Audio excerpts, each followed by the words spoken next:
can be here and learn and to consider ways that we can advance liberty. You know, a lot of people are sitting at home, I don't know, watching football or something. So there's a lot of, I appreciate that there are a lot of things that you guys could have been doing today rather than being here. I'm going to leave my hat on. I hope that's not offensive, not bad form, but I live in Florida now and I'm cold. So, just a little bit about me personally. I actually grew up here in Lexington. Went to Tates Creek High School. Went to the University of Kentucky. Moved to Florida in the early 90s. Spent most of my adult life down there. Was back in Kentucky between 2008 and last year. And then we moved back down to Florida again. Mainly to get away from what's outside right now. So, you guys should feel privileged that I was willing to leave Florida in January to come up here and be cold. Amen. Okay.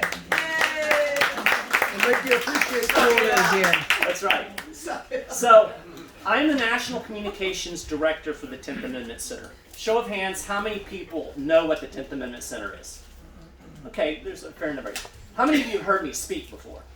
See, I'm already out of this camera. He told me where to stand, and I'm like drifting. Okay. Let me just give you a little background on what the 10th Amendment Center is. 10th Amendment Center is an organization that was founded back in 2006 by a guy named Michael Bolden, who's one of my best friends. And I can sum up kind of the philosophy of what we do in a single sentence. Follow the Constitution, every issue, every time, no exceptions, no excuses. That's the 10th Amendment Center, wrapped up in a nutshell. We do two basic lines of work. We do education. We talk about the Constitution. We talk about what it was originally supposed to mean. We talk about the system of government that it was supposed to have created. And we talk about how badly it has strayed away from what the founding generation intended and anticipated. You could take somebody like Alexander Hamilton, who I would argue is one of the most nationalist big government of the founders. I think he would be appalled at what we have today. Maybe you wouldn't. Maybe this is what he wanted. But yes, he would. But regardless, that's the first thing we do, education. And we've got books. We've got stuff on our website that does educational stuff. Then we have our activism. And primarily what we do is we use state and local power to undermine overreaching federal authority. And most federal authority is overreaching. Yes. There are many ways that we can push back against that. We can call Congress. We can, apparently we can go into the Capitol and steal the Speaker's podium. We can hope that the Supreme Court will change things for us. You know, we can do lawsuits. We take it at a different level. We look at it as more of a local and bottom-up approach, where we'll take given issues where the federal government is overreaching its authority, and we'll use the power of state and local governments to try to rein in the feds. Now, this is not in any way, shape, or form an endorsement of state and local governments. As you poor folks here in Kentucky have discovered, state and local governments can suck just as bad as the federal government. Mm-hmm. My guiding political philosophy is decentralization. I believe that centralized power is ultimately the greatest threat to liberty, and that we should try to fight at the most local level possible. I am wary of any solution that calls on federal power to implement it, because any power that you give the federal government to do something good can also be twisted around to do something bad. So we take this bottom-up approach, and we use this idea of nullification. And those of you that were here for Sheriff Mack's presentation, you've heard about nullification. We're going to talk a little bit more about it today, but more on a practical, boots-on-the-ground, nuts and bolts level.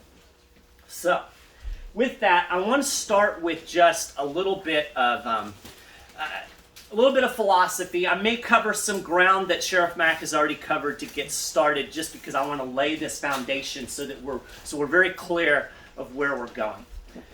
Nullification is not this new idea. It is something that was inherent in the system of government that the founding generation created. I think one of the most important things that we need to understand, that the vast majority of Americans don't, is that the state government, the states, not the government, but the states, the people of the states to be most accurate, is the central political society in the American system. It's not the federal government. It's not the one nation. It is the state. When you look at the beginnings of the Republic, we had separate 13 states that fought for independence. At the end of the war, they were recognized by the British government as 13 independent states, and they came together in a confederation or a union. And inherent in this system is the fact that the states retain most of the political power in the American system. Most power, most things are supposed to be done at the state level, not the federal level. James Madison really summed it up perfectly in Federalist Number 45 when he said the powers delegated to the federal government are few and defined. Those which remain with the states and the people are numerous and indefinite. And he went on and he said that the things that the states or the federal government is supposed to be doing primarily involve foreign trade, war and peace, and foreign relations. And he said everything else that pertains to the life, liberty, and prosperity of the people or the internal improvements of the states should remain at the state level. So when you look at all of the things that governments do, most of them should be done at the state level. Education, healthcare, all of this stuff should be done at the level. Obviously, we don't have that system today, right? We have flipped it on its head. We now have a federal government that operates in a way that effectively its powers are numerous and indefinite, and the states have been relegated to mere subdivisions of the political government. So it's very important to understand that very foundational thing. We are taught from the time we go to kindergarten that this is one nation. It's not one nation. I'm sorry, I know we love the Pledge of Allegiance, but we are not one nation. It never was one nation. It is a federal republic. It's a difference in terminology there that's very important. So Kentucky is one of the sovereigns in the political system, along with Florida and Texas and New Jersey and even California. God love it. So this is important. And the federal government was supposed to exercise these limited powers, right? This raises a very fundamental question. What do you do when the federal government does stuff it's not supposed to do? This was not a mystery to the founding generation. They actually considered this, and James Madison actually gave us a blueprint, and that's one of the things we're going to get into. But I want to go into the philosophy a little bit first. Back in 1798, the federal government, the Constitution was what, like 10 years old at this point. The federal government, Congress, passed a set of 4 laws known as the Alien and Sedition Acts. And they were clearly unconstitutional. Particularly the Sedition Act, which basically made it illegal to criticize the federal government. You know, it's like being on Facebook. You can't say anything bad about anything on Facebook or you get banned. Well, they actually passed a law in Congress that if you criticize the president, if you criticize the Congress, you could be thrown in prison. And they actually did throw people in prison, including a sitting congressperson from New Hampshire who won re-election in jail, which I think is kind of funny. So this was passed. The party in power, we'd already divided into parties at this point. The party in power, which was the party of Hamilton, basically, they were all for this. And folks like Thomas Jefferson and James Madison were appalled. So they started to strategize. Well, what are we going to do? We've got this horrible law on the books. It's unconstitutional. It's going to create all kinds of problems politically because, I mean, how do you run for office if you can't criticize the guy that's in office, right? So they came up with this strategy to utilize this idea of nullification. And what they did was they started by passing 2 resolutions that are known as the Kentucky and Virginia Resolutions of 1798. I highly recommend that you take about 30 minutes one day, Google Kentucky and Virginia resolutions, and read those resolutions. I did this about 10 years ago when I first started working for the 10th Amendment Center, and I was like reading these documents and thinking to myself, how is it that I am a relatively well-educated person that has taken pretty high-level history courses? I don't know about this. These are foundational documents, and they're not even that long. So when you get a chance, Google those and read them. I'm going to hit 2 highlights, one from each document. Now, it's important to know that these documents were actually drafted by Thomas Jefferson and James Madison. So this wasn't like some dude somewhere, came up with. It's not like Mike Maharrey came up with this. Okay, we're talking Thomas Jefferson and James Madison. Thomas Jefferson drafted the Kentucky Resolutions of 1798. They were actually introduced in the Kentucky House by John Breckinridge, who was a very prominent political figure from right here in Lexington. And it was ultimately passed. And in Jefferson's original draft, he outlined this idea of nullification. And he basically made the philosophical case that the states have the authority, because they are the sovereign in the system, they have the authority to nullify or block unconstitutional acts. This passage right here is is key passage from the Kentucky Resolutions. And the key passage of here is what I bolded: where powers are assumed which have not been delegated. In other words, anything that's not in the Constitution. A nullification of the act is the rightful remedy. That every state has a natural right, in cases not within their compact, or not within the compact, that's the Constitution, to nullify of their own authority all assumptions of power by others within their limits. So that's the Kentucky Resolutions. It establishes this power of the states. In other words, the federal government's not our boss. They don't get to decide the extent of their own power. That would be a dumb system, right? I mean, it would be like allowing, well, I'm a Tampa Bay Buccaneers fan. We're going to have a playoff game tonight between the Bucs and the Washington football team, Redskins. And it would be like letting one of the Washington football team players be the referee in the game. Well, that's stupid. That's what we have today, where the federal government gets to decide the extent of its own power. This is an absurd system. And Jefferson said, no, the states are in charge, and they have the power to nullify. Jefferson followed up and introduced similar resolutions in the Virginia legislature, which also passed by overwhelming margins. And he kind of took it at a different language, but basically meant the same thing. And this is, I think, probably something that Sheriff Mack touched on.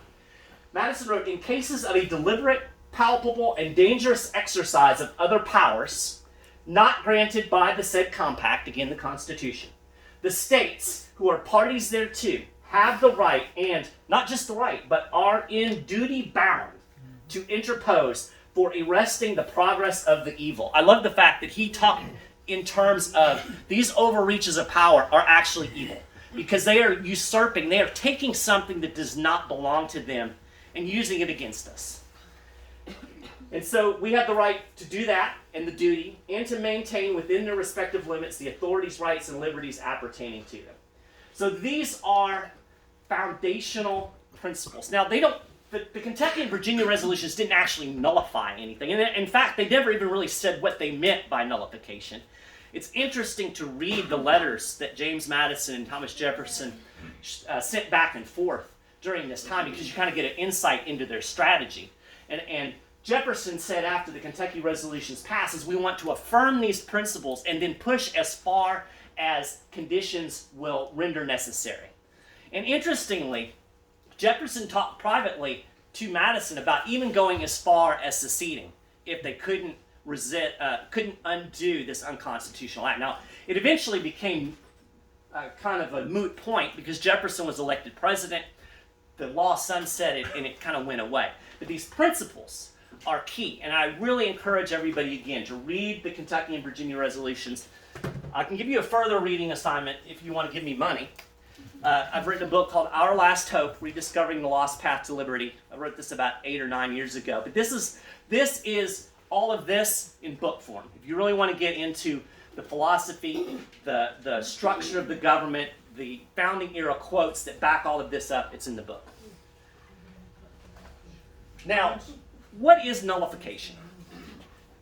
It's a good question, right? Because this is a weird word that we don't really use a whole lot. Nullify. There's actually 2 definitions for nullification. There is the legal definition, which is to render or declare legally void or inoperative, to nullify a contract. So this is what a court does when it nullifies a law. If the Supreme Court strikes a law down, it is literally nullified. It is wiped off the books. It does not exist anymore. It's a legal process. Interestingly, during the 1830s, this is what South Carolina was trying to do with what was known as the Tariff of Abominations. They were trying to nullify it through this legal process. Interesting story. I'm not going to get into that. It's in the book. But that's not important for our discussion today. The second definition is more of kind of the standard common language definition. It's simply to deprive something of value or effectiveness, to make futile or of no consequences. When we talk about nullification at the 10th Amendment Center, we're actually talking about this second definition of nullification as opposed to the first. The way the system has evolved over the last 150 years, you're not going to get anybody to accept the idea that Kentucky can pass something and just make a law go away, legally speaking. Because the federal courts are going to say you can't do that, and then you're basically shooting into the wind. But we certainly can, at the state and local level, deprive a federal law of value or of effectiveness to make it futile or of no consequence. So that's what we're talking about when we're talking about nullification at the 10th Amendment Center. And we do this all the time. People say, well, Mike, you can't do that. You can't stop the federal government. It's too big. The federal government's big. Well, obviously, they can't even keep, a couple hundred people out of the Capitol. So I don't know how big they are. I'll take questions after, because otherwise I'll... we can actually do this, and we do it all the time personally. I did it on the way up here. Now, fun story. I figured out I live in a small town called Yulee, which is north of Jacksonville. It's very close to Fernandina Beach, which is on Amelia Island, which is like you throw the rock over the channel and you're in Georgia. And so it's a pretty small area, and I figured out that the Enterprise rental car place on Fernandina Beach never has any cars. So if you reserve like an intermediate or like even a compact car, you always get upgraded. So I actually got to drive up here in a Dodge Challenger. Yay! Yes. I've discovered that Dodge Challengers are fast. Very good. Is it an RT? No, it's pretty bad, but it's still fast. Yeah. It's much faster than my car. Now, how many of you think that I drove the speed limit the entire way from Yulee, Florida to Kentucky? In fact, how many of you drove here today and absolutely observed the speed limit the entire way? I hit 100 twice. In my Challenger. Oh, there you go. Okay. You know what I'm talking about. Now, here's the dirty little truth about the speed limit. There is no way that the government can enforce the speed limit. Now, they can sit on the side of the road, and they can pick off a driver. They're going to get you because you're going 100. No. But I've driven in Houston, Texas. Anybody here from Houston? Or anybody driven in Houston? That's like the most insane place in the world. It's like bumper to bumper, 90 miles an hour. Now, the speed limit says 55. We're going 90 miles an hour bumper. There is no way that the police can make everybody drive that speed limit. They can only pick off people here and there. That's nullification. You're making something of no effectiveness. We can actually do that to federal laws and federal regulations and federal programs. And we're going to talk too about we can even do that to the state. That's down the road a little bit. So we actually have a blueprint for this, which is kind of cool because, I say this and people are like, oh, this Mike Maharrey guy is some kind of rabble-rouser. We need to unperson him from Facebook today. I'm sure that's coming. But the fact of the matter is, this was discussed before the Constitution was even ratified. You can go back, and it's interesting because I think a lot of people have a misconception of what the ratification debates were about. Most people think it was like big government people against small government people, and the anti-federalists were for small government and the federalists for big government. No, that wasn't it at all. When they produced the Constitution, it was agreed by everybody that it was supposed to create a government, central government with limited authority. Nobody debated that. Nobody was saying, oh, we're going to ratify this Constitution so we can have this big central government. Nobody said that because it would have never been ratified. The fact of the matter is the debate was between the folks who said, look, we're creating this limited federal government. This is great. And those people that said, wait a minute, there are some clauses in here that we can drive a horse and carriage through.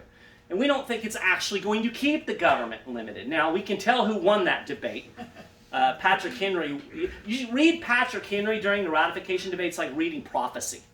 So he was absolutely right. But that wasn't the debate. The debate was actually whether or not this was going to be able to remain this limited thing that they said they were creating. So the question was obviously asked. If you're telling me that the federal government is going to be limited to the things that are few and defined, as Madison put it, how in the world do we keep them at that? So that was a question. And James Madison actually addressed it in Federalist 46, which interesting is right after Federalist 45. And he gave us this blueprint. And in this blueprint in Federalist 46, he gave us some things that we could do. He said when the government commits an unwarranted action, and by that he meant unconstitutional. Now, interestingly, he added this little phrase. He said, or even a warranted action. So we can actually use this strategy for something that's perfectly constitutional just because it's unwarranted and unpopular. And he gave us some lists. He gave us kind of a small list of things that could be done. He talked about protesting. He talked about governors appealing to the federal government and some things like that. But I think the most significant strategy that Madison gave us was refuse to cooperate with officers of the Union. He literally used those words in Federalist 46. He said, a refusal to cooperate with officers of the Union would create impediments to the implementation of any federal program. And he said if several states did this together, he said it would create it would create obstructions which the federal government would hardly be willing to encounter.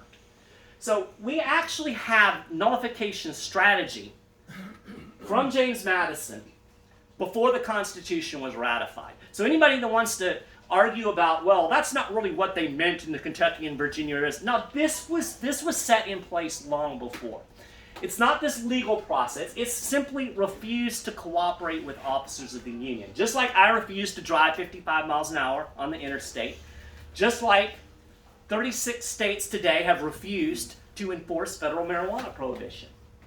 This is probably the most easily demonstrated case of nullification working in effect.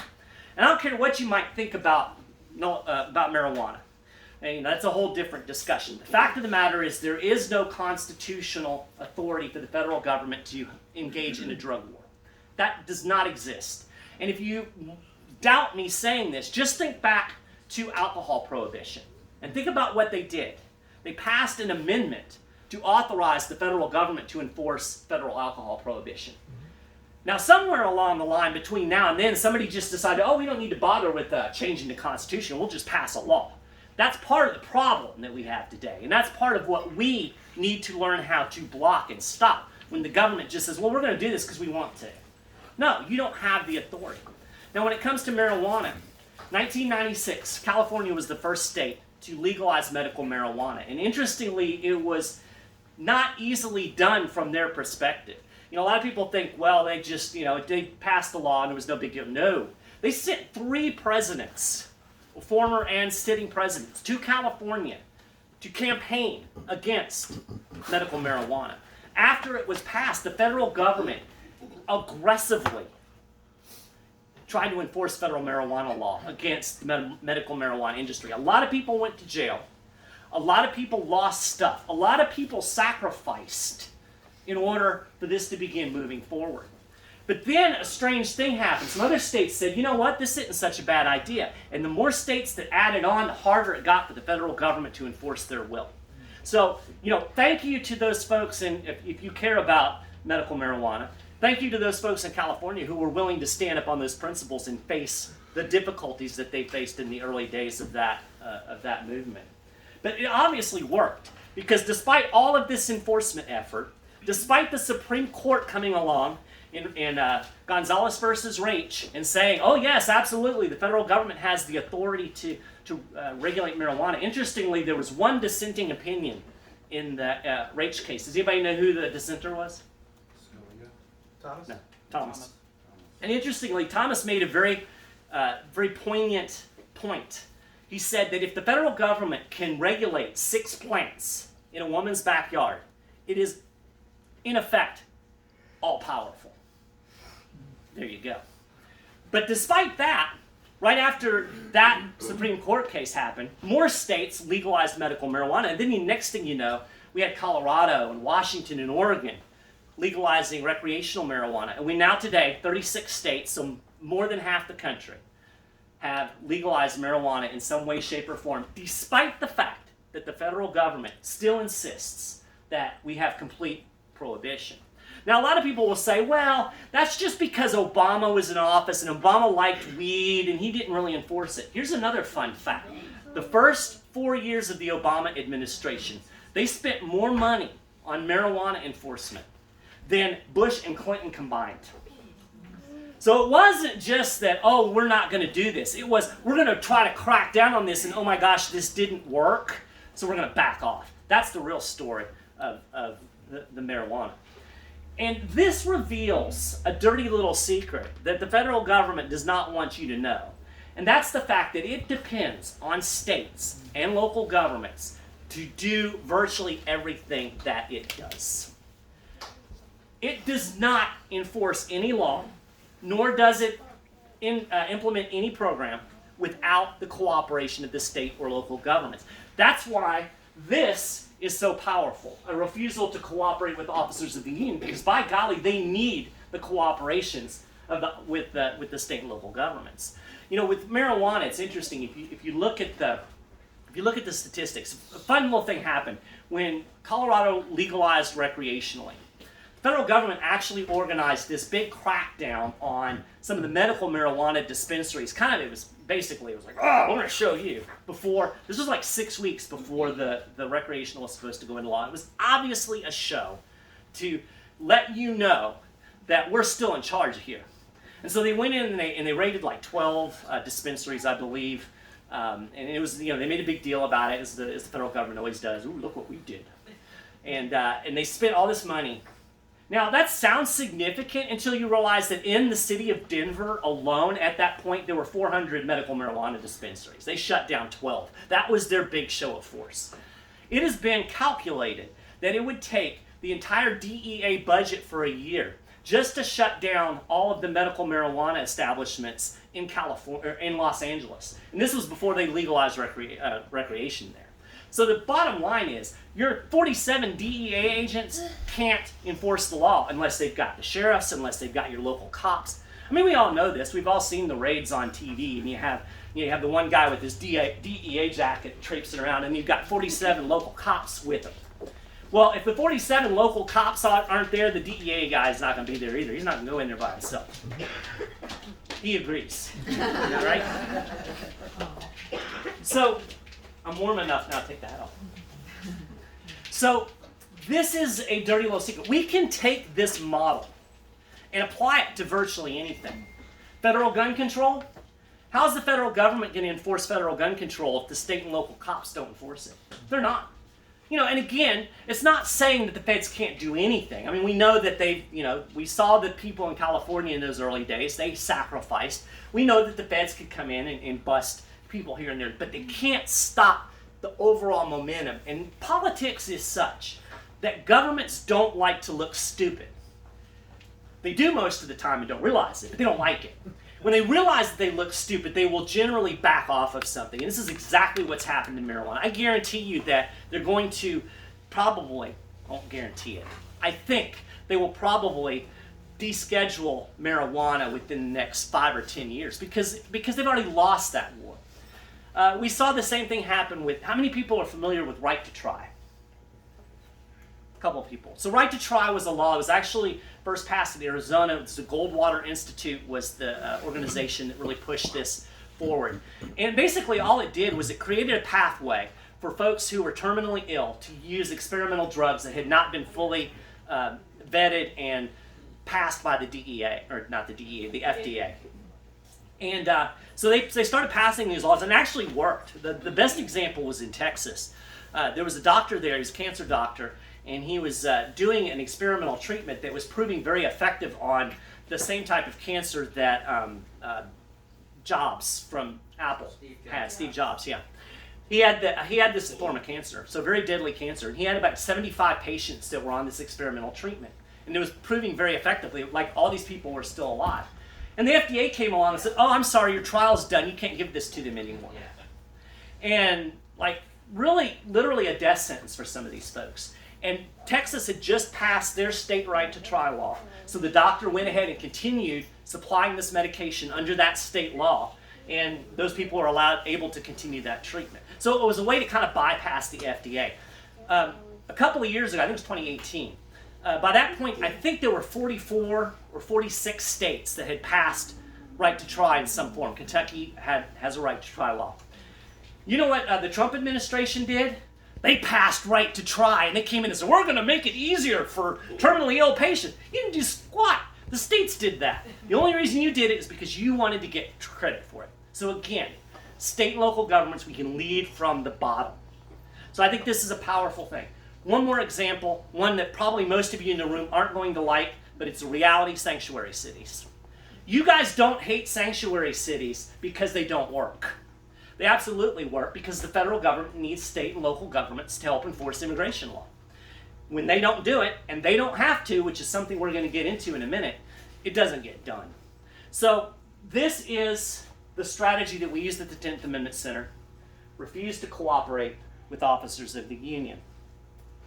So this is a cool thing. So this is where we're going to get into a little bit more of the nuts and bolts, because basically what I've talked about is all philosophy. When I start talking about nullification, one of the first things people will say to me is, whoops, I skipped over some slides. So I'm horrible at PowerPoint. So that's what we don't do. That's what some of us do. And so we're gonna let me grab some water here.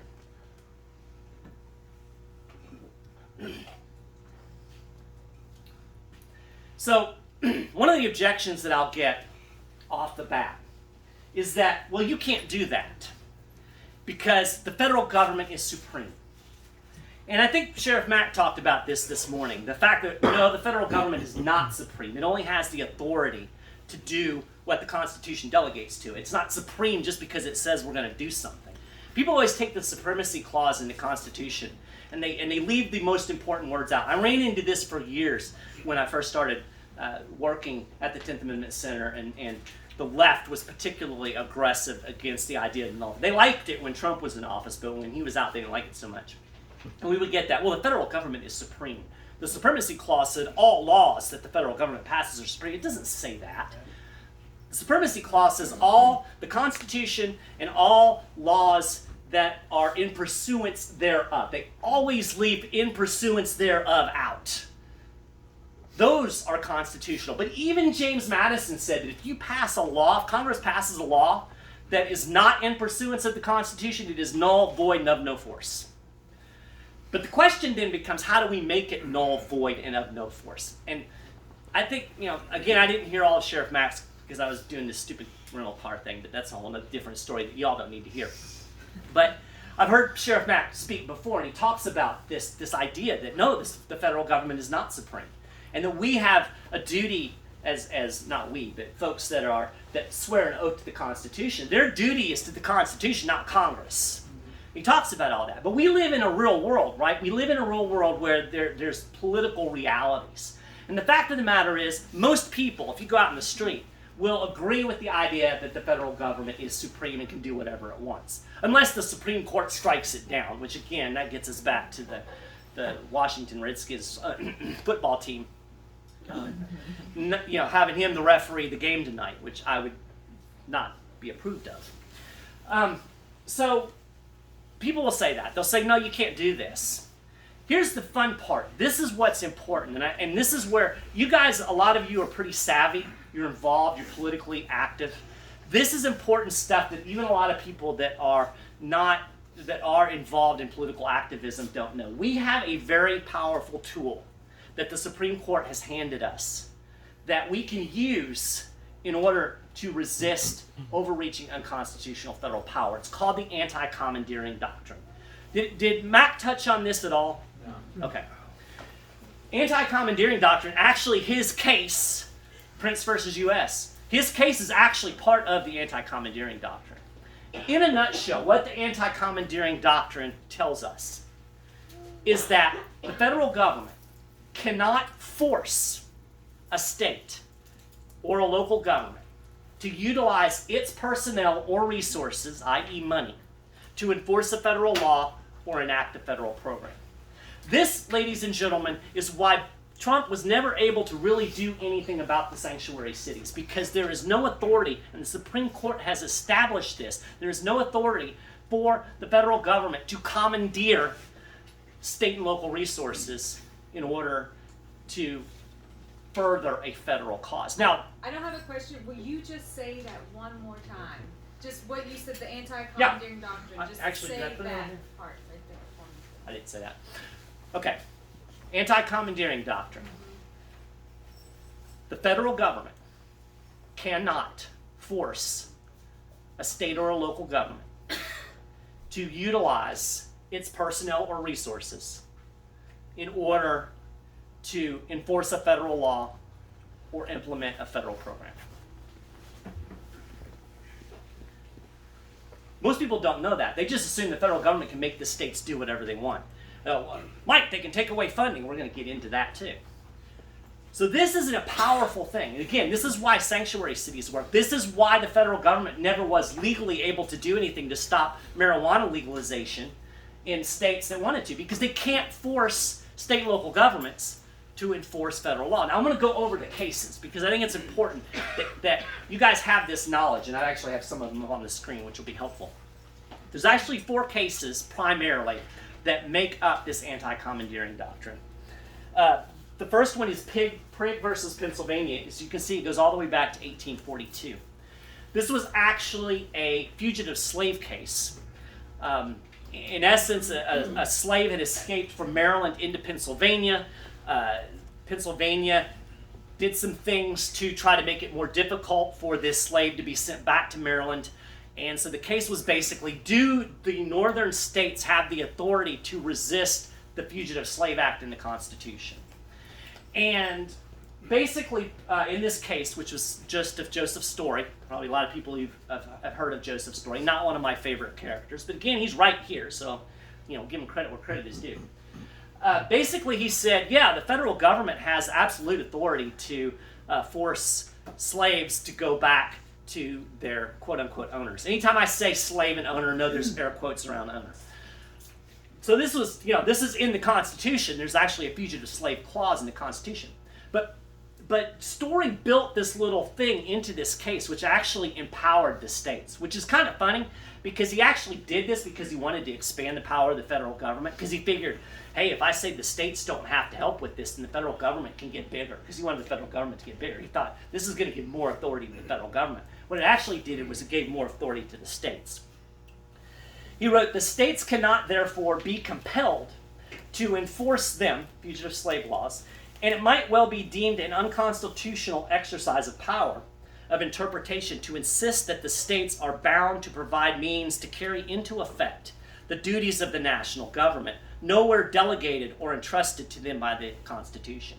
So in other words, if it's something that the national government is supposed to do, the national government can do it.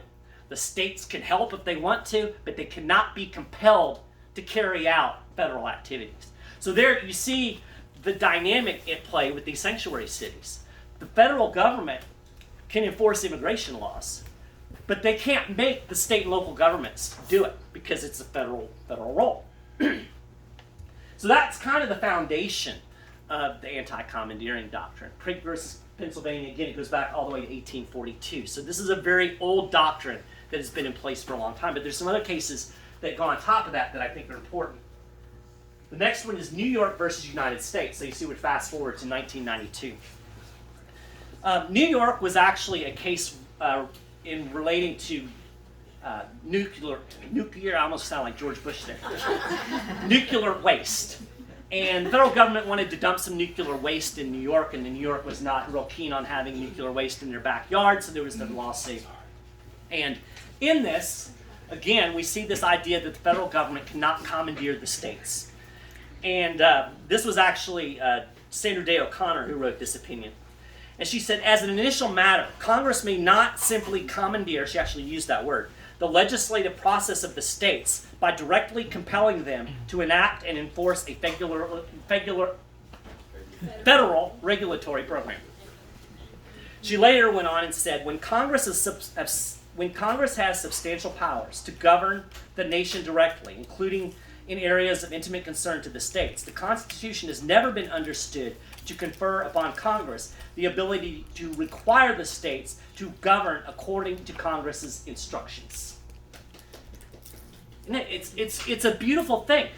the federal government can say, we want you to implement Obamacare. And the state can basically go, no. You want Obamacare? Do it your darn self. And the federal government, as we have already established, can't do it its darn self. I mean, it's an interesting thing with Obamacare because the entire thing, all of the regulatory aspects of Obamacare are actually enforced through state insurance commissioners. There was actually a bill that was introduced in Georgia, and it never passed, unfortunately, but it would have stripped the insurance commissioner's power to enforce any of the mandates in the Obamacare bill. So then what's the federal government do? They don't have an organization to do that. Just not going to get done. So this is kind of the basis. So we got New York versus United States. Then next we have Prince versus United States, and this is the Sheriff Mack case. Mack was the plaintiff with Prince. Plaintiff.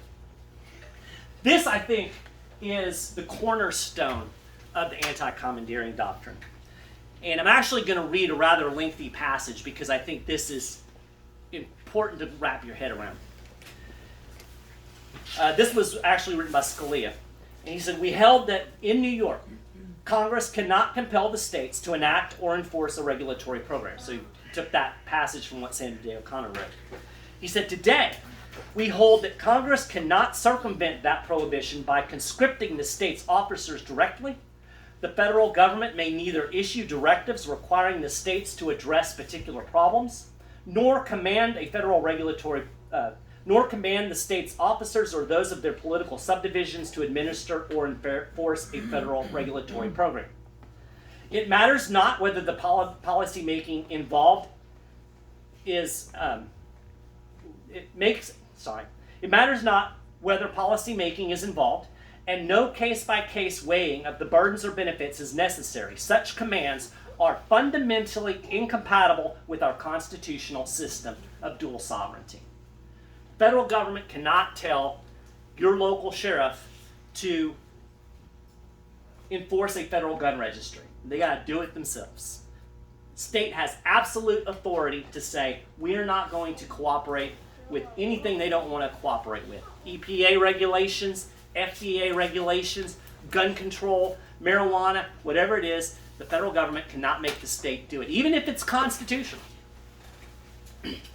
So people often will ask the question, well, Mike, this is all great, but all the federal government's going to do is it's going to take away funding, and the states aren't going to put up with that.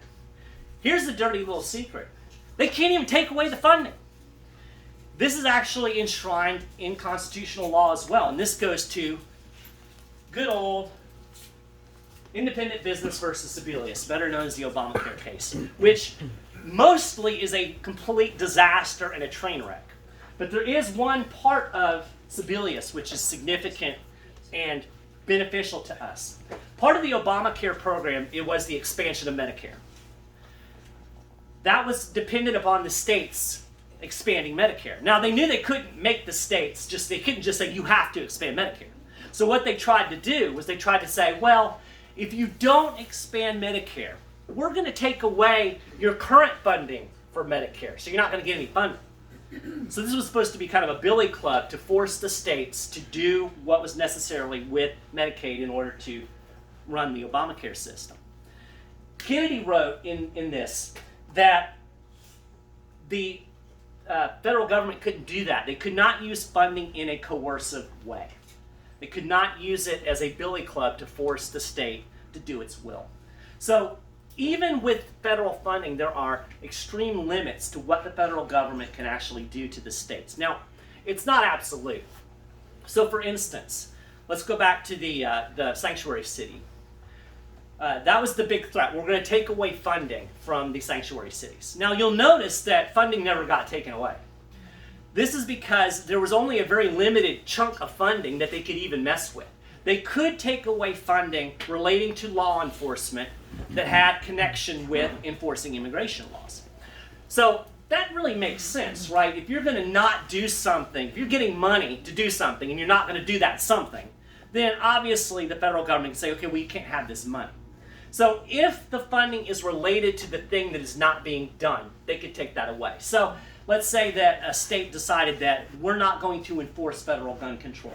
They could take away some law enforcement funding, but they can't take away highway funding.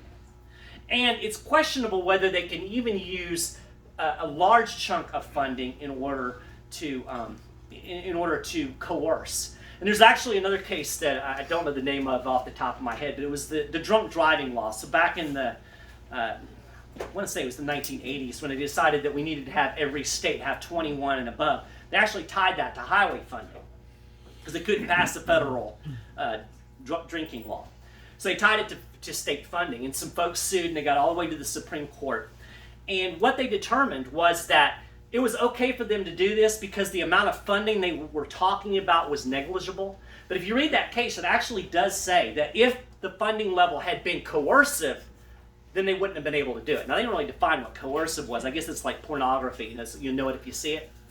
But the important note is that there is a very limited amount of funding withdrawal that the federal government can do. So they're not going to come in here if you decide that, if Kentucky decides we're not going to enforce federal gun laws anymore, they can't come and take your highway funds or your Medicare funds or your education funds. They can't do it. It's not legal. It's been enshrined in the Supreme Court precedent. One more case, and then I'll quit boring you with legal cases. Murphy versus Ncaa, very recent, 2018. This was a gambling law. And this really basically just reaffirmed these other 4 opinions. I think I said there were 4 opinions to begin with. There's actually 5.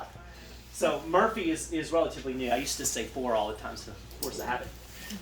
So Murphy kind of just solidifies this. The issue was whether or not the federal government could make states enforce federal gambling laws. And the court said no. And the key quote is, "The Anti-Commandeering Doctrine may sound arcane, but it is simply the expression of a fundamental structural decision incorporated into the Constitution, i.e., the decision to withhold from Congress the power to issue orders directly to the states." Let me read that again. That's pretty cool. It is a fundamental structural decision incorporated into the Constitution, the decision to withhold from Congress the power to issue orders directly to the states. Congress cannot order the states around. Which judge said that? I don't remember. For the whole opinion. Okay. Actually, it was Alito. I do remember because it's written in my notes. It was Alito. He went on and he wrote, "Conspicuously absent from the list of powers given to Congress is the power to issue direct orders to the government of the states. The Anti-Commandeering Doctrine simply represents the recognition of this limit on constitutional authority." So there you have it. When somebody tells you that the states can't withhold cooperation from the federal government, you can say, oh yes they can. We have the Anti-Commandeering Doctrine. There's 5 Supreme Court cases that say that we can. I hate the Supreme Court. I think the worst strategy in the world is running to the Supreme Court. 99% of what the Supreme Court says is garbage, but they got one darn thing right, and by golly, I'm using it. So this is powerful. That's all you have to remember. The definition of anti-commandeering, that the federal government can't do it, and it's backed up by the Supreme Court. Very powerful. Our whole strategy at the 10th Amendment Center changed when we really started pushing the anti-commandeering doctrine.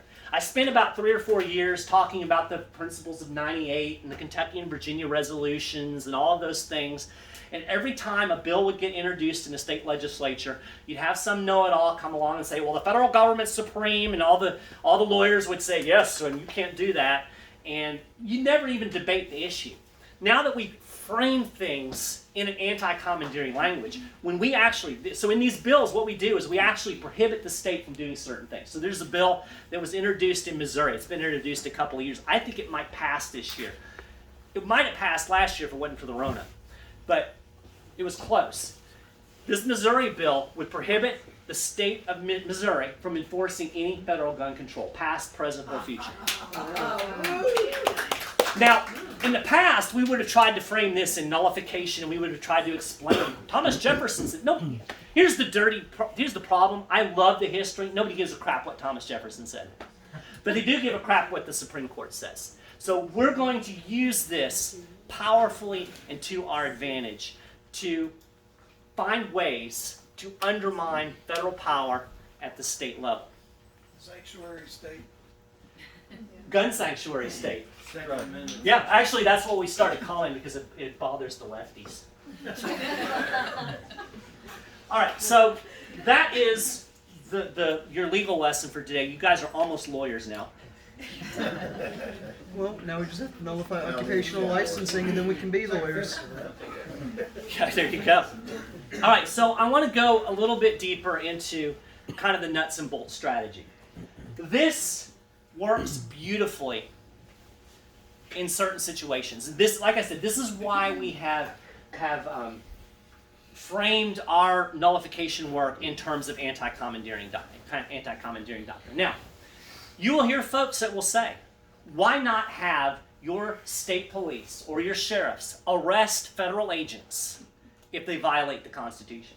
And we've seen bills introduced in various state legislatures that have some of that. We've seen some stuff with gun control and some other issues where basically if a federal agent tries to enforce this law, they would be subject to either misdemeanor, some even felony charges in the state. They would be subject to arrest. In my view, and this is a lot of the kind of the approach that Sheriff Mack is talking about, where sheriffs assert their authority and assert their authority to the point of maybe even arresting federal officers. And I think from a philosophical standpoint, I'm all for it. I would love to see an ATF agent get drug off to jail. Be a beautiful They were. Tased. They last month or something, two agents showed up at a guy's house to collect a shotgun that was illegal.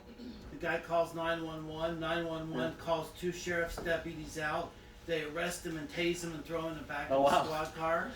And the agents are suing the sheriffs for mental duress. Well, so we all love this, right? And there's a precedent for this. If you go back to the Fugitive Slave era, this is one of my favorite eras of history. I'm not going to get real into it because then we'd be here for another 3 hours and you guys would want to go home and we won't do that to you. But it was really interesting because northern states aggressively refused to cooperate with the Fugitive Slave Law of 1850, and it was very, very effective. And there was actually some laws that were passed in Vermont in particularly that were very aggressive, that made it a felony to take a fugitive slave, somebody that was accused of being a runaway, and sending them back north. They could be accused of kidnapping, which in effect it was. And we saw some incidences where folks kind of rescued fugitive slaves, and there was an incident in Ohio where they actually did arrest a bunch of federal marshals, and then the feds arrested a bunch of the people that were involved in the rescue. So then we had a standoff, and they ended up letting everybody go. But there's some precedent, and I believe in the power to do it. But I was telling somebody the other day, I am a pragmatic anarchist, is what I am. I would get rid of all of the government if I had a magic wand and could wave it. But the reality of the situation is we live in a real world and we have to work within this political structure. And there are some important things that we have to consider when we start talking about arresting federal agents and aggressively trying to stop federal agents from operating. And I want to touch on that. I'm not saying in this that you shouldn't do it. I'm saying that there are potential consequences and there are things within the legal system that make the strategy difficult. We actually call it a poison pill. Because oftentimes we'll see these aggressive measures introduced in bills at the state level, and they are not going to pass. You're not going to get a state legislature at this point, not even in a pretty radical one like Missouri. They're not going to arrest federal agents. They're just not going to do it. I wish they would, but we're not to that place philosophically. The legal system creates problems too, because here's what's going to happen in practice. There's a section of U.S. Code, 28 U.S.C., section 144. This tells you that there's way too many federal laws, is what this tells you. But basically what it says is that if a federal agent is arrested in the line of duty, that a civil action or criminal prosecution that is commenced in a state court and that is against or directed to any of the following may be removed by them to the District Court of the United States. And it goes through and it talks about the people that this applies to. Basically FBI agents, ATF agents, DEA agents, all fall under this definition. So if, let's say that a state actually did pass this law and they arrest ATF agents and they put the ATF agents in jail and they try to prosecute them in state court, and you have a state court that's actually willing to do this. What's going to happen is any smart lawyer is going to say, we want this case to be directed to the federal courts. And once it's to the federal courts, the federal government's going to say, oh, they were just doing their job, and they'll let them go. So it's not going to work. Now, again, I'm not necessarily saying that I disapprove of this strategy in principle. I would love, and you know, imagine for a minute if you had a state that was gutsy enough that every time an ATF agent showed up in the state, they arrested him. You know, even if they didn't ever get it to court, I mean, just the fact that you're putting them in jail over and over again, and you know, even if they get let go, I think it would still be a very powerful strategy. But can you imagine any of your state legislators actually doing that at this point? So just from a practical standpoint, when we look at nullification legislation, we like to avoid the more aggressive tactics at this point and focus on the anti-commandeering, because the anti-commandeering is powerful and effective, and it's a great first step. And then maybe we can get people thinking in the terms of down the road, we could do this more aggressive of arresting of federal agents. But something that you have to be aware of when you're formulating strategy, because I know how we liberty-minded folks think. We want to put hammer down, and I'm right there with you, but we also have to think strategically. We have to think smart, and sometimes we have to take step-by-step actions, and we have to figure out what's going to work within the political environment that we have. The legal system can't do squat about anti-commandeering because the feds messed up and gave us that avenue to pursue. So that's the first step. The next thing that I want to talk about a little bit is to shift focus. So I think you all probably have a pretty good idea of what I'm talking about with states, local governments nullifying unconstitutional federal actions. Well, what about the states? Y'all got little Andy down here. Little Andy Dandy. Little Andy Dandy. Or the favorite thing I've heard him called is Governor Dad Jeans. That was it. And you know, I have to be honest. This is the beauty of federalism, because I have a feeling that if the federal government was actually running coronavirus response, I think most of the country would look like Kentucky, or actually probably would look like California. Yeah. And you know, I talk to Michael Bolden and Brett every day, and it's just like absurd out there. I live in a state where I can go in a restaurant and it's completely full, and there are no mask mandates. Now, interestingly, if you go into a store in Florida, you'll probably, at least in my area, which is pretty red, you'll see about 80 to 90% of the people are actually wearing masks voluntarily. And there are some stores that are enforcing it, and there are actually some restaurants that have done their own voluntary limited, but there are no state mandates, and it's completely different. We got here last night kind of late, and we were like, oh, we need to get something to eat. You can't get anything to eat because anything that's open is full. Well, not full, it's half full, but then that's full.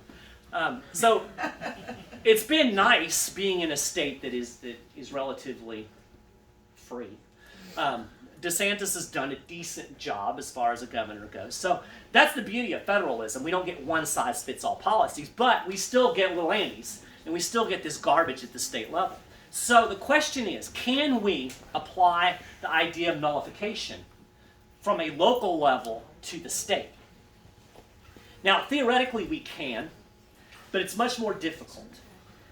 Much more difficult, because the system of government that we have in the United States makes it more difficult. And this is another thing that I think it's important that you guys understand as you push forward and try to come up with strategies. I'm not trying to discourage you at all, but I want people to be realistic and understand what the reality is that we live under, because there are things that are out there that people are pushing that aren't necessarily going to practically work because of these various legal impediments that are involved. Y'all might have heard of the sanctuary, the gun sanctuary cities or counties. Oregon's passed a bunch of them. There were some, I think, in Virginia when the Democrats took over the Virginia legislatures. And, you know, a lot of these declare that, you know, the sheriffs or the local police aren't going to enforce federal gun control.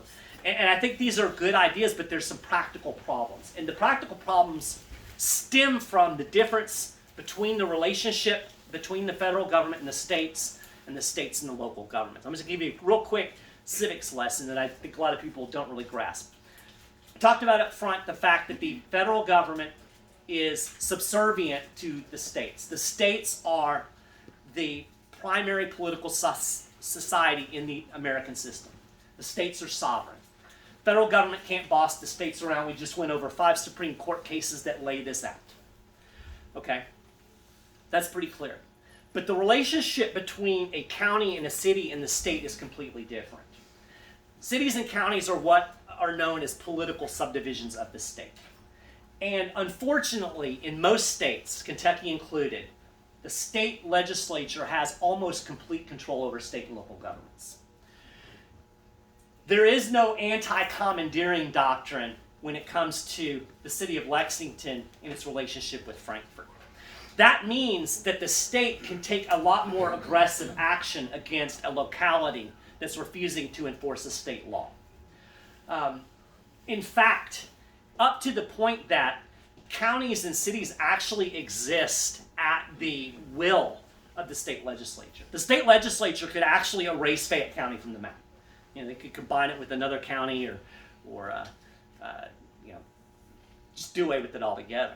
So when I talk about the fact that it's difficult for the federal government to take federal funding from a state because it's not cooperating, it's not hard at all for Frankfort to take away funding from a county. They can yank all the funding from a county sheriff. They can yank all the funding from a police department. They can shut down the Lexington government if they wanted to. Frankfort has that much power. They are basically all powerful over the state and local governments. Now we can debate whether that's a good idea, bad idea. I'll vote bad, but that's the way it is. There are a few states, Illinois included, that actually have some home rule built into their state constitutions where there actually is some sovereignty for counties and local governments, but that does not exist here in the state of Kentucky. So just know, I'm not saying again that it shouldn't be done, but if you're going to do something that is not cooperating with Frankfort, you need to have more than one county on board. You need to have a bunch of counties on board. That makes it much more difficult for the state to retaliate. You can pick off one, it's hard to pick off, so safety in numbers. So that's something you have to think about as you're strategizing. Another thing that's important to understand in terms of talking about sheriffs. Sheriff Mack talked about the obligation of the sheriff to uphold the Constitution and to interpose between the people that elected him and any overreaching government that violates the Constitution, including Frankfort. Again, I absolutely agree with everything that he says from a philosophical standpoint, but there is a practical legal issue that you need to be aware of, and that's the fact that the governor of Kentucky has the legal right to remove a sheriff from office. Oh, really? Yes. Oh. KRS 63.100, if you actually want to read the statute.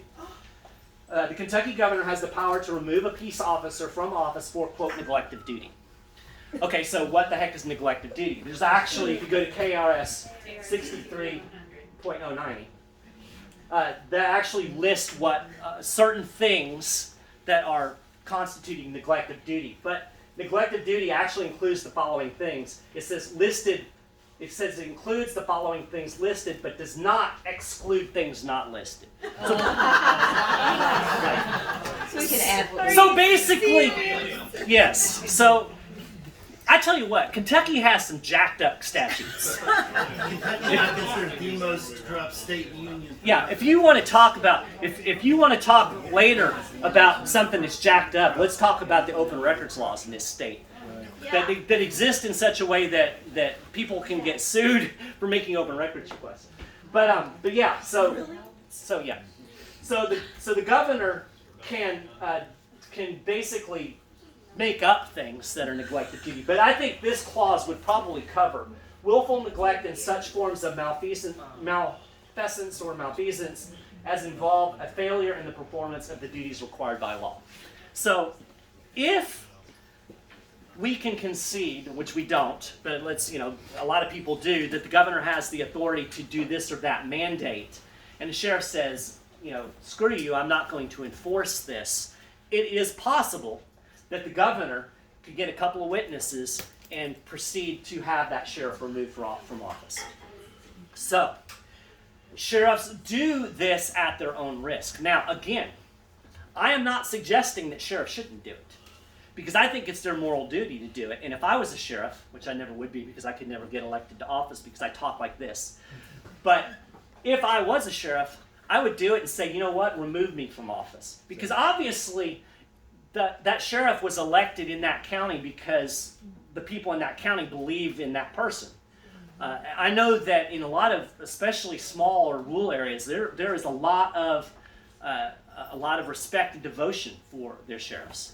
So, you know, that means little Andy would have to do some political calculus of his own. Do I really want to go through and remove this person from office given the political environment that I'm in? And once again, numbers. If one sheriff says, I'm not doing this, well, that's one thing.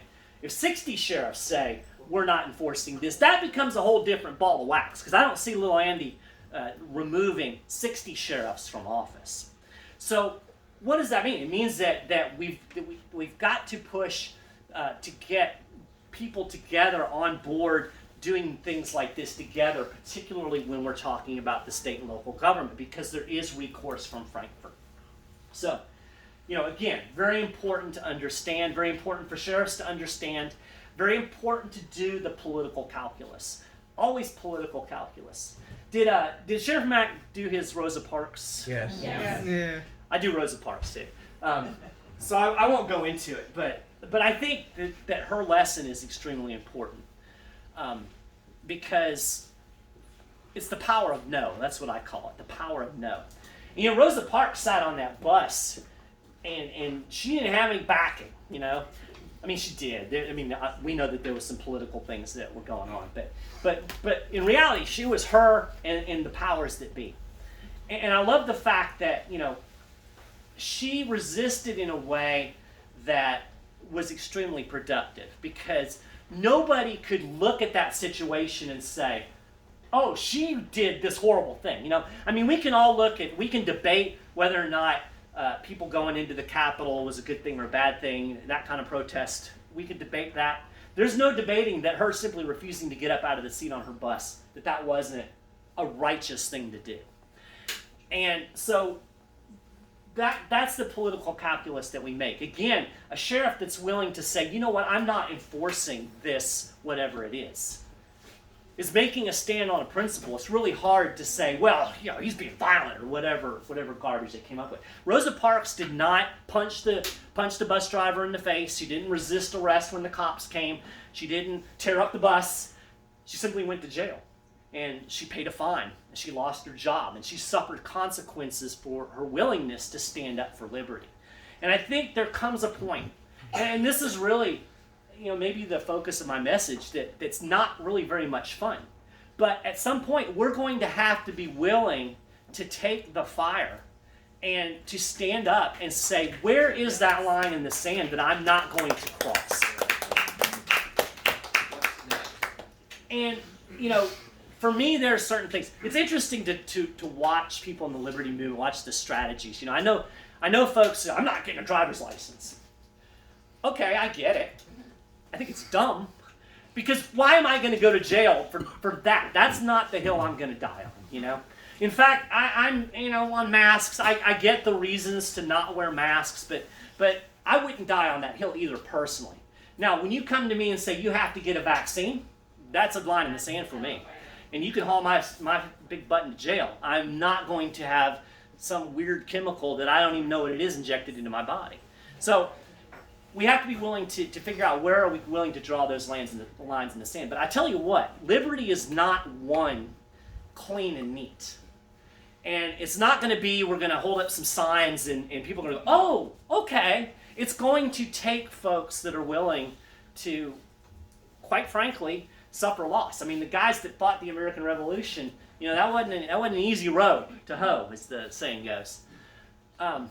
And you know, I mentioned the folks in California when they were initially doing medical marijuana. There were a lot of people that went to jail.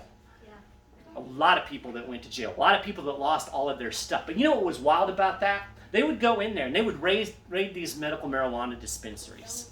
And they would go in and they would shut them down. And there were many cases where they would come in the morning and shut them down, and they'd be back open that afternoon. That's some guts. You know, we just had 3 people hauled off to jail, and they opened that stuff back up again because they were willing to fight for weed. Yeah. You know? Jenny Seville's grinning at me back there. My attitude on that changed a lot when I got arthritis and found out that medical marijuana is actually helpful for that. But you know, that's a whole different issue too. The bottom line though is that this stuff is hard, and we have a difficult road that we have to haul. You know, there's roads that getting booked. So you know, it's not without sacrifice. But the key, and to kind of sum up, and I'll be happy to do a little discussion, take some questions. The key is good strategy, and I'm gonna lay out a couple of things. I said I'm summing up. It'll be 30 minutes late. I'll still be talking, but strategy is important. Principles are important. We have to figure out how to advance our ideals, our principles, strategically in a way that will work. On one hand, you've got people that want to just yell principles from the roof, and you know, these are my Ncaa friends. You know, they want to. We're just not going to do the government. And I get it, but here's the problem. And I'll use a Murray Rothbard quote. You know, parroting ultimate principles is not enough for coping with the real world. We have a real world with a real government that is running over our rights like a train. So we got to figure out strategically, how can we move forward within all of this structure that we've been given in a way that makes sense. So strategy's key. So when you're looking at things, let's start with fighting federal overreach. You have power in Frankfurt to fight federal overreach. The question is, how do you do it, given the legislature that you have, which sucks. But there's some good people in there now. There's a couple of good people that can at least get bills introduced. I said couple. Okay. 3. But here's the thing. So this is, we'll get a little nuts and boltsy here. I have found it working with the 10th Amendment Center that when you start talking about principles, a lot of people, you're going to lose a lot of people. I mean, we have, how many people in here? Maybe 60? We have a good group of people here. We're not social distancing, that's what you mean. Yeah, we're not social distancing. If I get the Rona, I'm going to sue all y'all. So we have a pretty good, this is a good group. Good group, and I know a lot of you. We got a lot of hard workers in here too. But how many people are out there? You know, bajillions of them.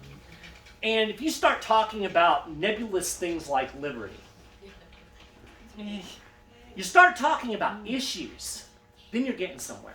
So you have to find the issues that resonate with large group of people where you can build coalitions to get that one thing done. So, you know, and there's all kinds of, I talked about guns a lot as I'm talking to you guys because I think this is a state where the general population is going to be pretty pro-gun. I think if you go out and, you know, grab 10 random people off the street, maybe not in Lexington, but certainly if you go up into the rural counties and say, hey, do you think it'd be a good idea to stop enforcing federal gun control? They'll go, hell yeah, let's do it. Where we sign up?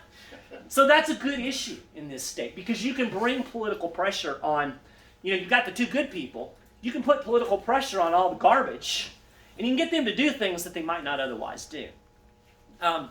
Other good issues that we found, I think marijuana is an issue that resonates in a lot of states. In fact, one that crosses political barriers. There's a lot of things that you can do, building coalitions to stop surveillance, asset forfeiture. So those are things where you don't have to talk about the principles of liberty. You can get people that believe in this issue, even if they have vastly different political ideologies than you, and you can work together. We do a lot of work at the 10th Amendment Center with lefties on surveillance because a lot of them are good on, now a lot of them are horrible, especially at the federal level. They'll spy on you just right along with the rest of them. But you know, you get down to a local level, you can get folks on both sides of the political spectrum that will coalesce. And you might disagree on every other issue in the world, but you can create a coalition that can get things done. We did this in New York. We actually got a bill passed in New York to create some accountability on surveillance with a lot of resistance from the New York Police Department, which is a very powerful lobby, a lot of resistance from powerful people in the state, because we had this multi-dimensional coalition that went from people like literally Black Lives Matter all the way to some constitutional conservatives, libertarians that were all agreed on this issue that got this done. So I love single issue coalitions because then you don't have to sell the whole loaf of bread. You can just sell the piece of bread. So that's very important. So if you're looking at what can we do in Kentucky to push back against federal power, look at the things that resonate with Kentuckians. Look at the things that you might be able to get your not so good legislators on board with as an issue and push those. And then you can build. The beautiful thing about political strategy, and the left figured this out a long time ago, is you can build things incrementally. And I remember back, 10 years ago when we were talking about medical marijuana legalization. And you still get this. Oh no, it just needs, we don't want a legalized program with taxes and we're against that. We want it to be completely legalized. Okay, I do too. But who's going to vote for that? Nobody. I mean, for goodness sake, they regulate apples. You're not going to get them to all of a sudden just stop regulating weed. So you take the little steps. But I remember one of the things that was always brought up. Well, if you legalize marijuana, you've still got all these people that have have marijuana convictions on their records, and that's not fair to them, so I'm not going to support this. Well, what we've seen, particularly in the marijuana movement, I use this a lot, not because I'm like huge marijuana, but this is just the thing where we've seen it work and where we've seen the process play out. You get the little thing passed, and eventually it gets to be a much better thing. Virginia is a perfect example. Virginia passed a few years ago this weird kind of law that kind of opened the door for some people that had seizures to try CBD with some THC in it, and it was like it wasn't even medical marijuana, really. Everybody's like, oh, this is horrible. They won't do anything good. Well, then the next thing you know, they expanded a little bit, and now, actually this year, they basically got a functioning medical marijuana program in Virginia that started from this piece of garbage. Folks that had protested the legalization on the basis of people still have their records. We've seen numerous states in the last 2 years pass expungement and vacating past marijuana convictions. Illinois, who was they passed theirs in 2018, so it went into effect last year. Their their recreational legalization actually had expungement built into it. So my point is, don't get so broad-minded that you resist the small step. Take a loaf of bread and then slice off another loaf, or not, take a slice of bread and then another slice of bread, and then eventually you get a loaf. You might not get the loaf at the same time. That's my point. So that's kind of the big picture. Again, looking at things local strategy, and I know that's a big issue because of all of the garbage that the governor's done. Look at those things and maybe just pinpoint one specific aspect of his mandates and go after that, where you can get the people behind you. Because that is really key. Marijuana is not legal in 36 states today because government did something. Because politicians were great and wonderful people and decided they were going to do this for us. Politicians, I'm convinced that 99.9% of politicians are sociopaths. I'm not kidding. They're retarded. I'm not, well, yeah, that might be too. Fun project though, homework for you. Go look up sociopath and read the personality traits of a sociopath. And you're going to go, oh yeah, almost all the traits of sociopaths are politicians. So, but they will bend to pressure. And so if you can find the things that resonate with people, and I'm telling you what, you may not know it because people generally, they want somebody to give them permission to stand up and say, yeah, this is crap. Like most of us will just kind of go along and they want that permission. We were at Waffle House last night, the only place we could find that we could actually go sit down and eat. And we got to talking to the waiter and the chef. There were only two guys in there. And, we were asking him, how's business? And they was, it's just been horrible with all this. And this is, these aren't I guarantee you, these aren't the kind of guys that come to meetings like this, okay? They were both like, I'm so sick of this governor, and there are things that resonate with your average person that don't give two cracks about politics. If you can find those things, that'll get people revved up. And I don't know what they are necessarily here. I mean, I have some ideas, but that's what you guys got to figure out. How can we get people behind this? Because that's what's going to drive the activism. Like I said, I was kind of getting to that point with marijuana. It's not that one day politicians woke up and go, we're going to bless the fine people of Florida with medical marijuana. No. They recognize that Florida was actually a referendum. Too bad you don't have referendums here in Kentucky. Yeah. But when you get that, Illinois is a legislature that actually legalized. They were the first or the second legislature to legalize without any voter initiative. Vermont was first, and they didn't do it out of the goodness of their hearts either. They saw the writing on the wall. It's funny if you actually look at some of the Congress critters that used to be big drug warriors. Now all of a sudden they're getting into marijuana businesses. That's how I want to live my life. Right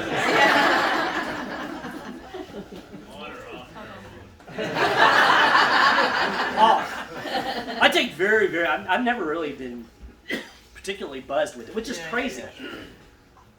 Well, that's a side how we don't even need to go down. It's just weird to me that there's this thing, this little gel tab that I can take, that if I brought them with me, that's perfectly fine for me to have in Florida. If I brought them up here, I can go to jail.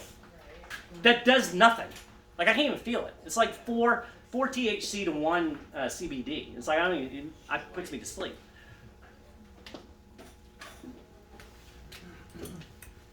So, one final thing, just strategy-wise. Don't undersell or underestimate the power that you have over a state legislator or a city council person.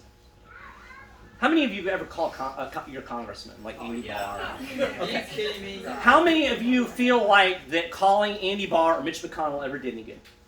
Did what? Oh, well, just one. Feel like talking to Andy Barr or Mitch McConnell actually did any good? Well, my guy's massive. Oh, well. I had to pound the snot out of him to finally get through to somebody that actually listens to him. Right. Here's my experience calling Congress. I talked to an intern who knows nothing. That's the problem with Right. interns. They suck. And then you get this form letter back. Thank you for calling. Oh, yeah, Look, here's the ugly reality. If you don't have a big pile of money and you're not a lobbyist, most of the people in Congress don't give two craps what you think. And your phone call is not going to get them to change the vote. Hell, they don't even know what they're voting on, right? I mean, let's be honest. It's different when you call a state legislator. It's different when you call a city council member because they are not used to public pressure. They're not used to large numbers of people. Now, they're used to probably you guys because this is what you do. But if you get a state legislator, I guarantee you, if you get 20 or 30 people that they don't normally interact with to call their office about a specific bill, it's going to make an impression on them. I actually talked to a Kentucky rep, this was years ago, that said, hey, I've gone through complete legislative sessions without ever getting a phone call pertaining to an actual piece of legislation. So if they get 30 phone calls all of a sudden or a whole slew of emails, it has an impression. I have literally seen committee chair people, not here in Kentucky, but in other states, that were holding up bills because they didn't like them. Get a bunch of phone calls. We'll find out about it through the grapevine. They say, oh yeah, so Chairman so-and-so is holding this up. He's not going to let it go to the committee because he's just personally against it. Things that we know that if it gets out of the committee is going to pass on the floor. And we've motivated enough people, and when I say enough, I'm not talking hundreds, I'm talking, tens of tens, to call that committee chairperson and say, look, we support this bill. We want this bill to be heard in the committee. And then lo and behold, 2 weeks later, all of a sudden it's on the committee schedule. So we do have much more. That's why I like state and local activism more than because I'm not gonna change their mind up there. So some of you might be familiar with Brian McClanahan. He's a historian. He has a podcast. Talks a lot about Constitution, founding principles. And he has this tagline that he uses a lot: think local, act local. Love that tagline. Think local, act local. So think about what are people in Fayette County, in Bourbon County, or whatever county you're in, what gets them revved up? What issues can we push forward at this state level that a lot of people are going to get behind, that we can create that political pressure, and then do those things? I always tell people, don't try to do things that aren't going to work in your state. I would never tell somebody in Massachusetts, you need to go and introduce a law in the Massachusetts legislature to stop enforcing federal gun control. They're not going to do that. But they most certainly will legalize marijuana or push back against the FDA because they like food sovereignty. Or there are things that you can get people to push back against the feds.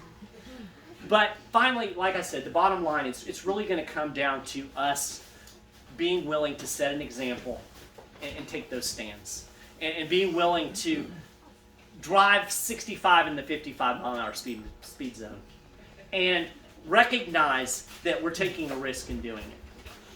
And know where those lines in the sand are for you personally. You know, one of my favorite quotes is from Frederick Douglass, and I should have put it on here, and I didn't, and it's not memorized verbatim in my head. But basically, he said that a person's the tyranny that you endure is basically going to be equal to what you're willing to endure. Masks. Yep. And the effect was, he talks about the fact that, here what, I'm going to pull it up. The tyranny you endure is equal to the tyranny you're willing to endure. It starts out as power concedes nothing without command. It's on my website, so I can pull it up pretty quick.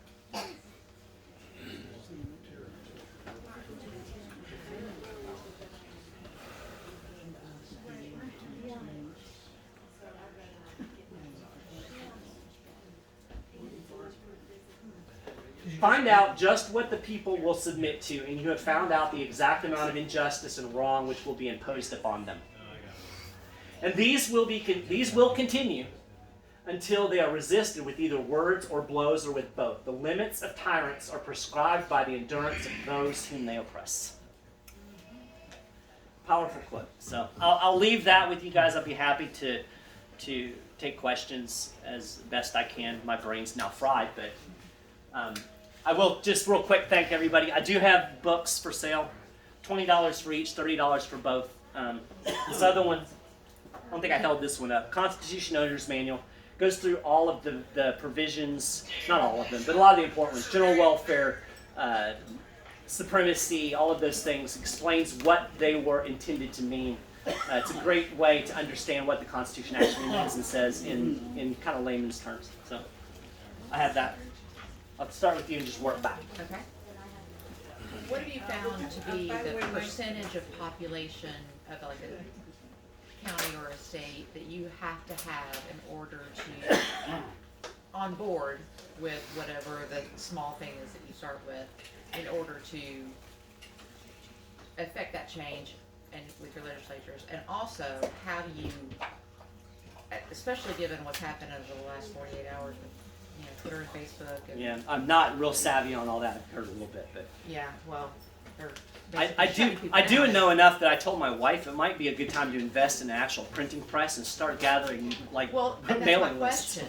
What do you?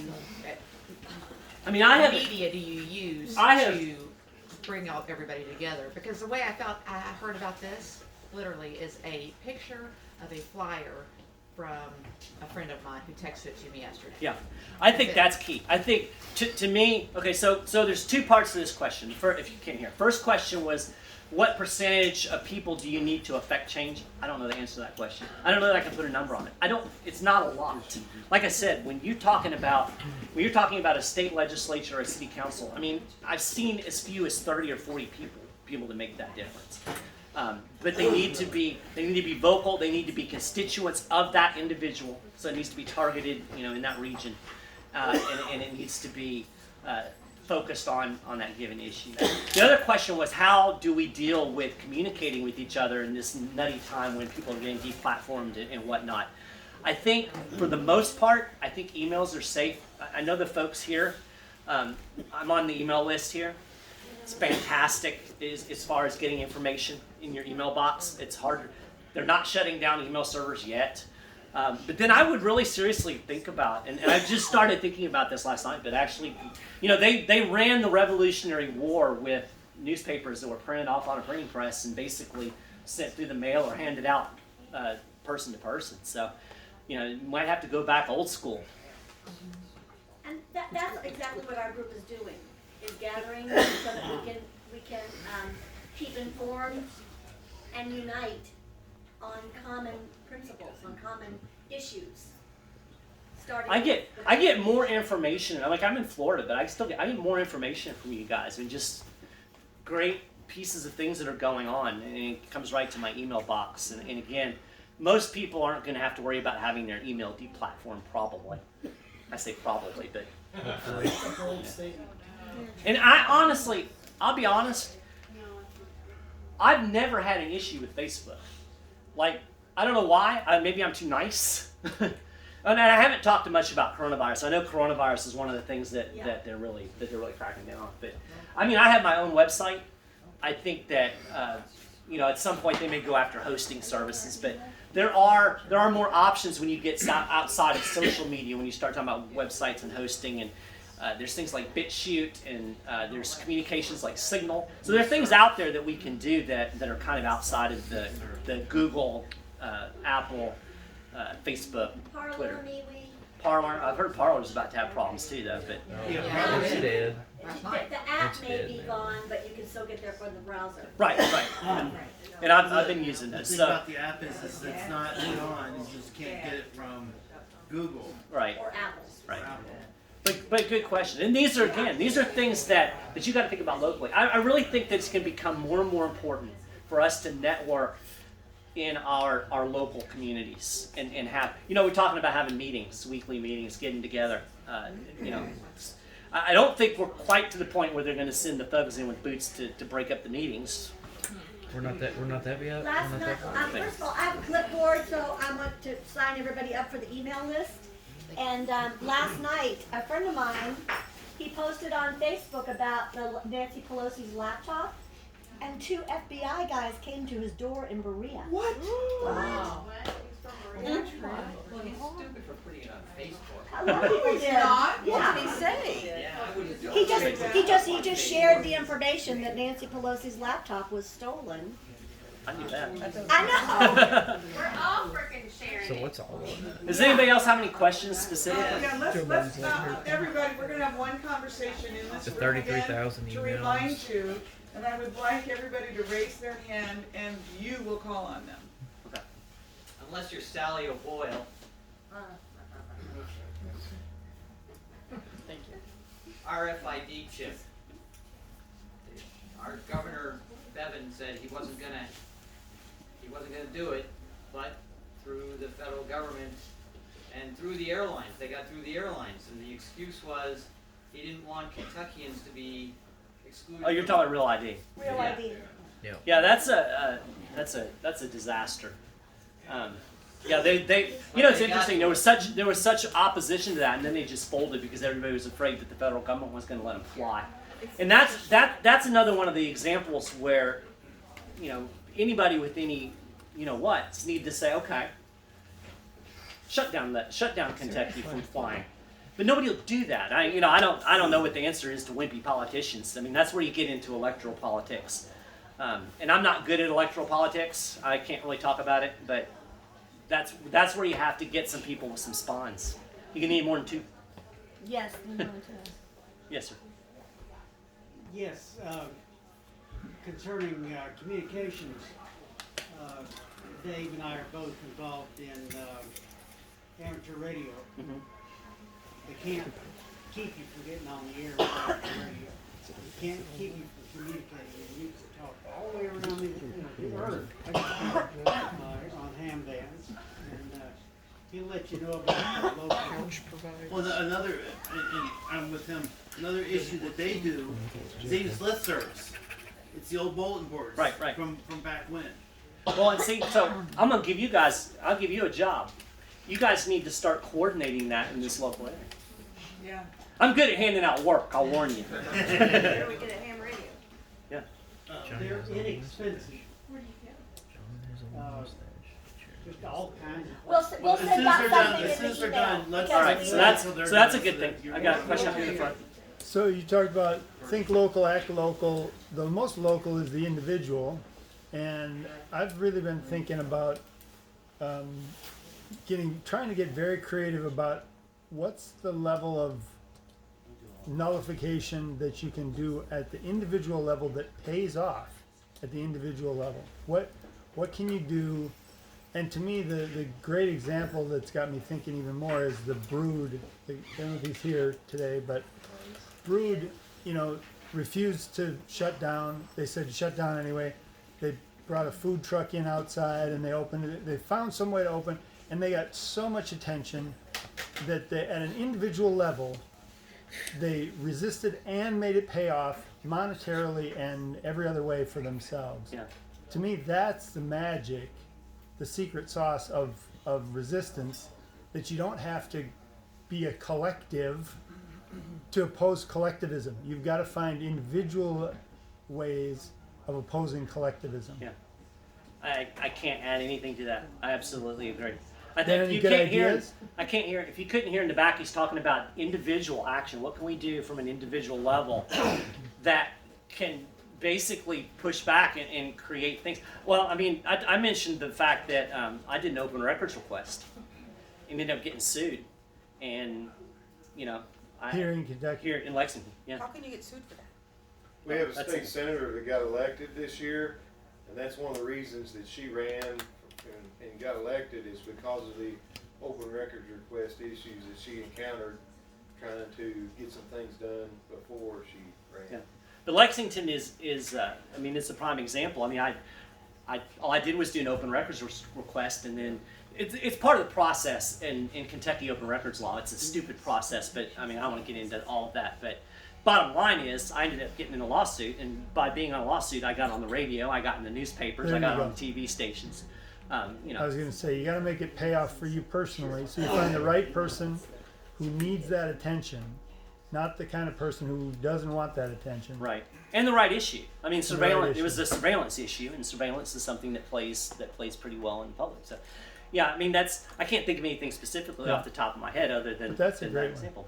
But creative thinking. Our mentality tends to be vote for president, vote for Congress. Call your representative. Call your representative, maybe do a protest, and we've got to get creative because let's be honest, the political system is garbage, and so we can do things. We are doing things at the 10th Amendment Center, and I would highly, we would value your support. You can go to 10thamendmentcenter.com, TENTH. We have membership for $2 a month. And we're doing some practical things at the state level, and we're having some steps. We've got a bill that's going to be introduced, and probably we're not the only part of this, but we're part of this coalition. It's going to be introduced in not probably. They're saying at least 30 states that would prohibit state governors from sending National Guard troops into foreign combat zones unless there's an actual congressional declaration of war. So we figured out a way that the state level that we can push back against the empire warfare state. Mike, real quick question. Yeah. Some people have to leave and they want to buy your books. I know that this one is 20. They're either one's 20 or both for 30. Thank you. Thank you. She's an enabler. She's wonderful. So yeah, we have to think creatively. I think that was the end of that statement. But that's a great point, and that's really that's where my heart is, and I get increasingly frustrated with the political system. But what I was saying is we're doing some things, but we're going to have to be more creative because there's only so much that we can do at the political level. Yes, Yeah, ma'am. I was going to say, with all due respect for all these things that we've been talking about today, the problem we're dealing with right now is, you may not be aware, but we're currently being hosed over by our state legislature in our short session. We were trying to get something done against our governor, and this is our short session. We have till the end of March to try to get something passed, and right now they're busy passing stuff that doesn't really limit his power. It actually gives him more Yeah, power. I've heard. Yeah, and so that's what we're dealing with this week. So instead of trying to think about how the states can push back from the federal government, we need to figure out how the individual can push back from the state. Yeah. And I'll say this too. You know, I mentioned I'm not good at electoral politics. That's not my thing. But I think it's important. Most of the time, let's be honest.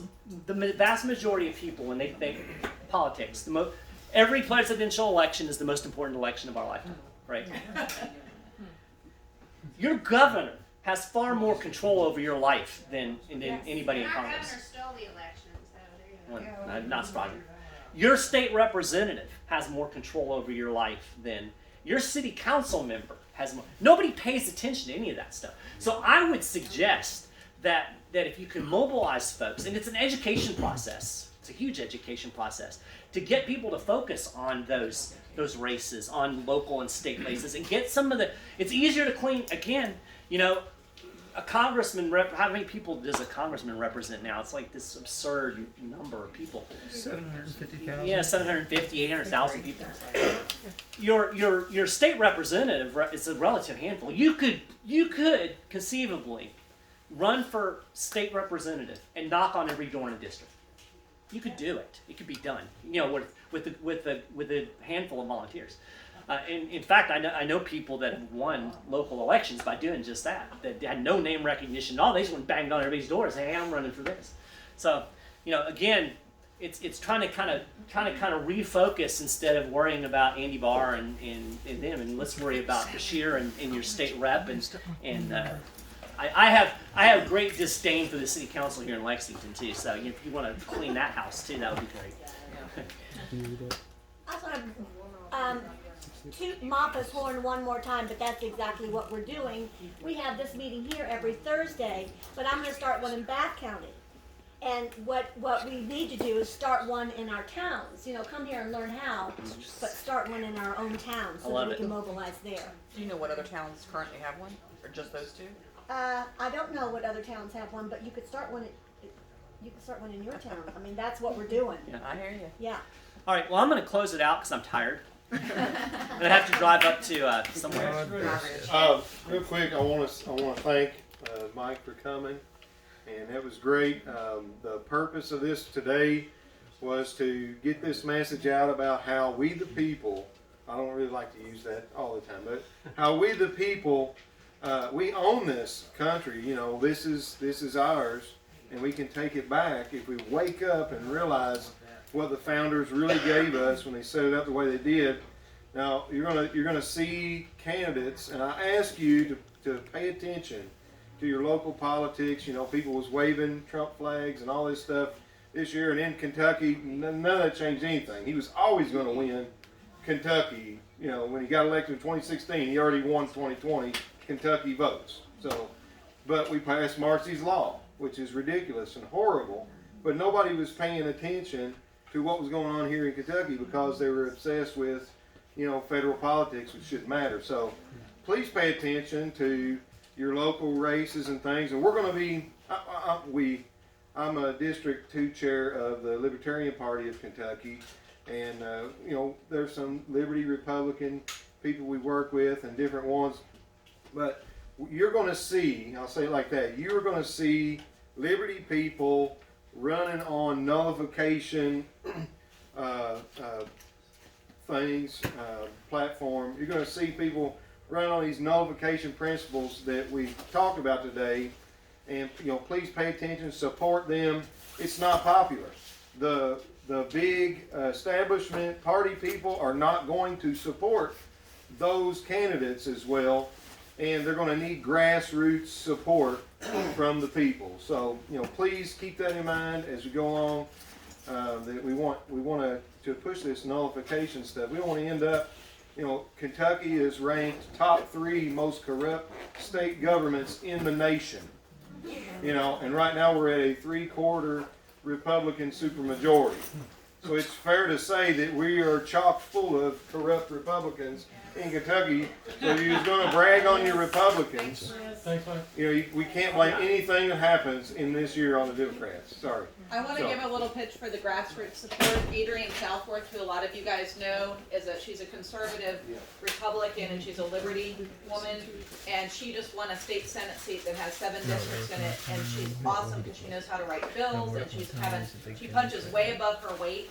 It wasn't Dude, he's until almost coming. it looked like she was going to win anyway because she had so much grassroots support that the leadership finally gave her $25,000 for her campaign. Oh, the Republican. The Republican leadership, The right? lousy The Republican Republicans. Party finally at the end, so that allowed her to run an $80,000 campaign instead of a $60,000 campaign and take out an independently wealthy, very well financed Democrat opponent for an open seat because she had the grassroots support. So just wanted to pitch that. And then the other thing, I'll let you get back up there, but Beans Cafe in Dry Ridge has been one of the restaurants. Yes, they should give Beans a hand because they are, that is where this party is moving next. For those of you who are from Northern Kentucky or want more, and I think it's about 2/3 of the way to Cincinnati. It's exit 159. Exit 159. I think it's only like a 45 minutes. 45 minutes. 45 minutes from here, 30 minutes from the north side of Lexington. And I had put on my flyer that it was 5 to 6 p.m. Apparently that's wrong. It's 6 to 7 because it's going to take them a while to get there. And there's food there, right, Tammy? Yeah, good food. Good food. What about alcohol? No. Can you BYOB? And if you hide it really well. Okay, yeah, so there's really good food there, and that's where they're going. And Mike has books out there. And Patrick, was that you that I just interrupted? Who was? I don't know these people. Jacob. That was Jacob. Yes. Jacob, did you want to say anything else? I do. Heather does. Can we give Don a big thank you for Yeah. letting us use your space? You're very welcome. Thank you all for coming. I'm sorry that the seating was less than ideal. Do you have a bat signal sheet here? Oh, shoot.